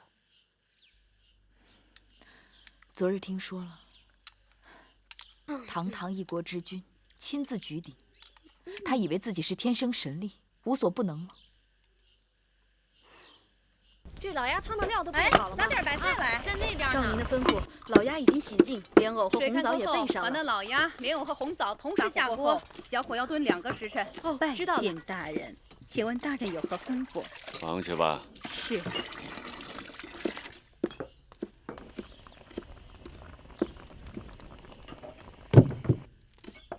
快去吩咐人多抱点柴。是，我这就去。把这盘子鹿肉给前面端上去吧。啊，好的。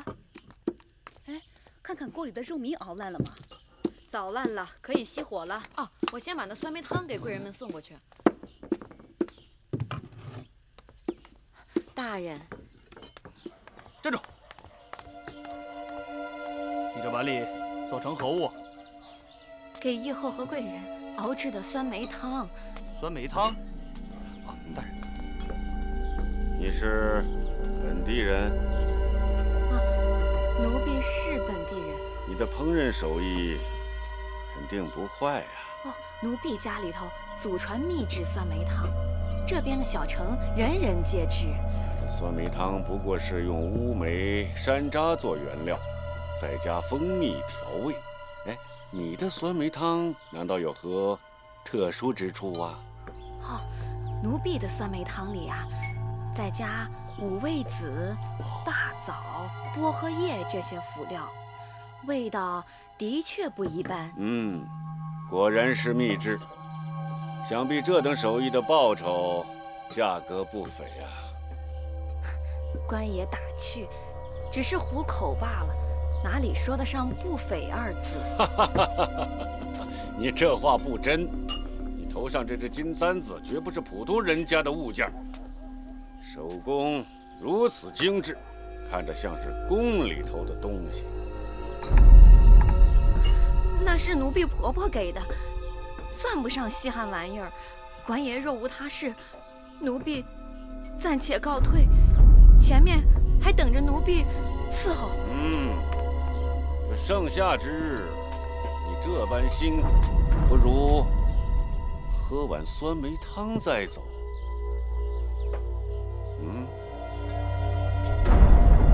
这汤是给贵人们准备的，奴婢哪配？我说你配，变配。大人，国相爷让你喝，你岂敢不喝？国相爷，喝吧，你说过，这秘制的酸梅汤味道不一般。你是在这儿喝呀，还是到大牢里喝？国相爷，国相爷饶命啊！国相爷，国相爷饶命！国相爷。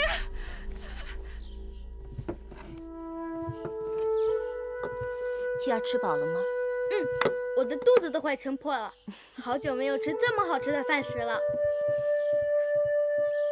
大姐姐，我都出汗了，这就是所谓的以热制热，对吗？母亲，我可以出去吹吹风吗？去吧，别跑远了。知道了。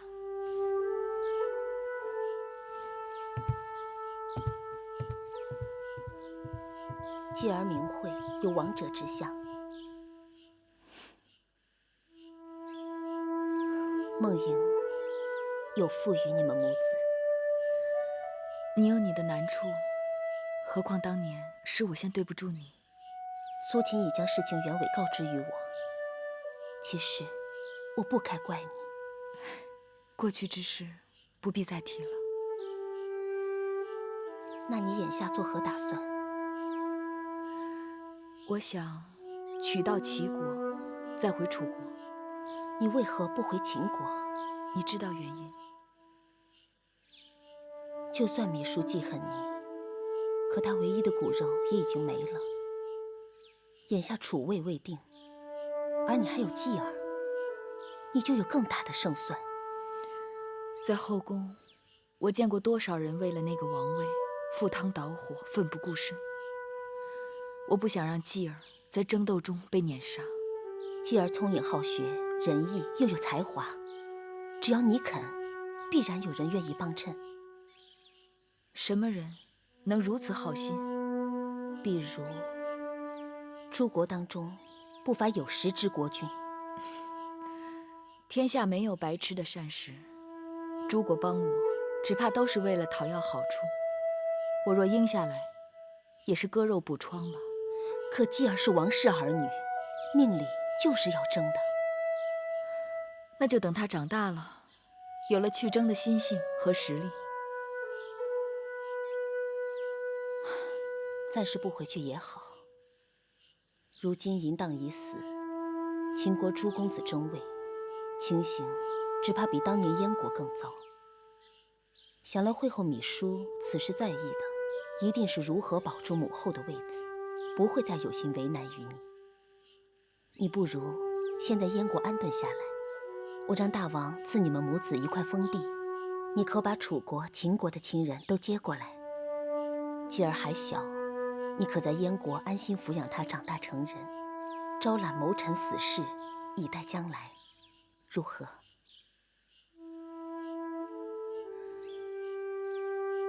你一心想回楚国，不会是因为那黄公子吧？我已经辜负过他一次，绝不能再伤他的心。黄公子难得人才，若能留在燕国辅助大王，也定可大展宏图。谢大公主好意，我了解子歇为人，她绝不会留在异乡为他国驱使。我还是与他一同回楚国。我的话都出自肺腑，你再好好想想。我说过，走与不走，留与不留，全凭你自己做主。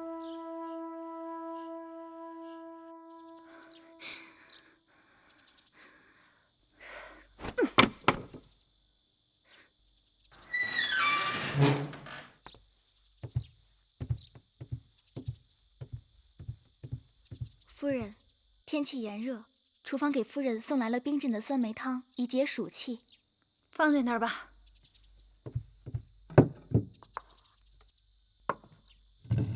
等等，前面议后那边有什么消息？议后，今日议后，不是安排酒水盛宴，宴请那些贵人吗？前头不归婢子照应，婢子不清楚。滚！快滚！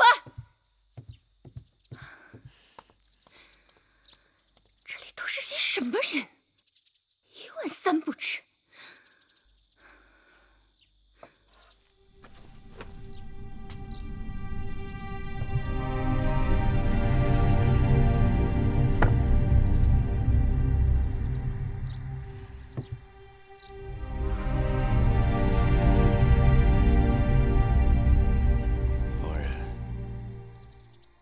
酸梅汤味道如何呀？这等穷乡僻壤之地，哪有什么好喝的酸梅汤？但对夫人来说，无论好坏，一口就够了。你什么意思啊？可惜啊，糟蹋了那秘制的酸梅汤，汤勺上涂了鹤顶红，多么好的汤水！味道的。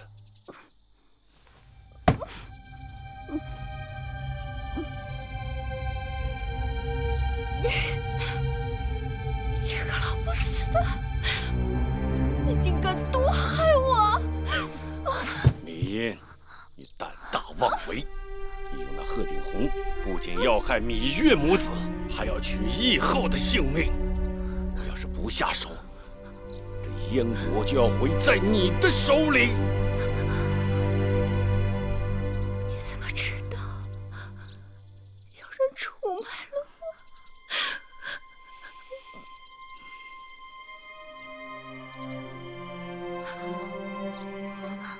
我？是你！我早该想，是你这个贱人！别怪罪他人。沉水入火，自寻死路，凭谁也拦不住。你是我夫君，为何不与我路里同行？不错，是你的夫君，但我更是燕国的国相，不能为了你与燕国为敌。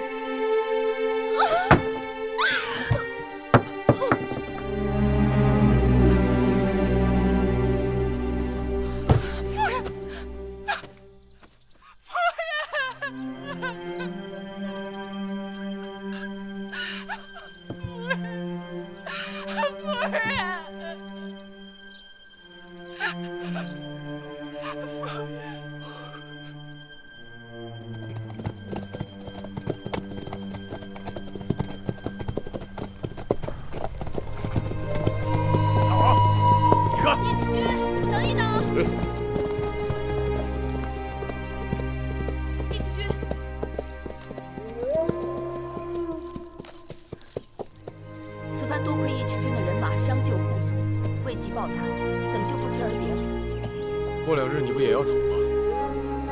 来的时候没给你打招呼，走的时候也就不用了吧。子歇和我会铭记义渠君的这份情。我不要他记着，只要你记着就行。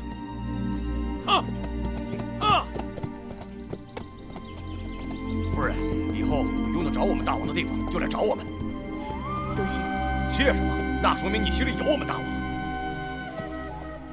夫人不要多心啊！咸阳城东市有个姓梁的皮毛商贾，他是我们的人，如果有事可以找他传话。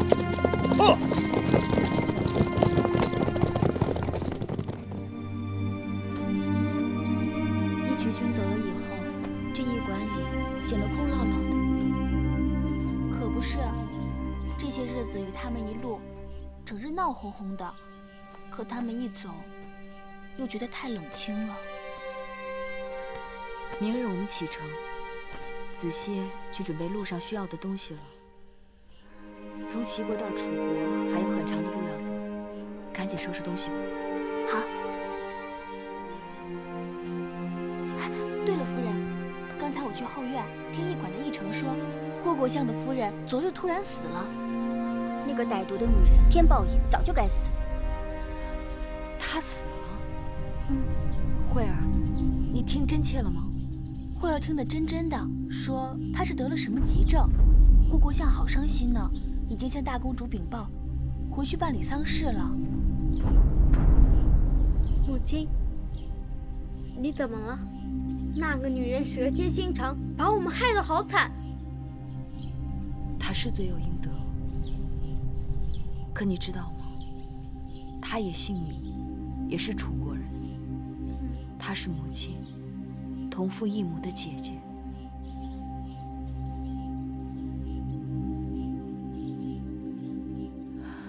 我想一个人待会儿，你们先出去吧。是夫人。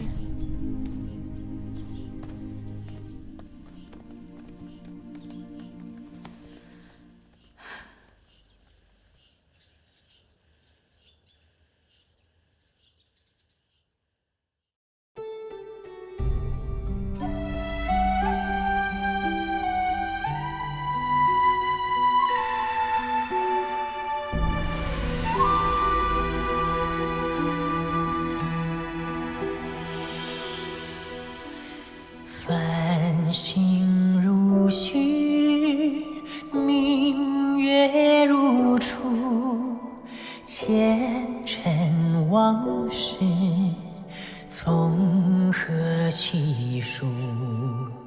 心有情丝万千束，却生得一缕孤独。春花开谢，秋草又枯，盛衰荣辱，如何细数？泥水暖，为谁寒？换不回一人如故。尝尽悲欢离合人间苦，却怎么咫尺天涯陌路？去心诉，是一度，去情再相负。愿为你平静柔情傲骨，望尽相思红颜凋零处。我只愿与你朝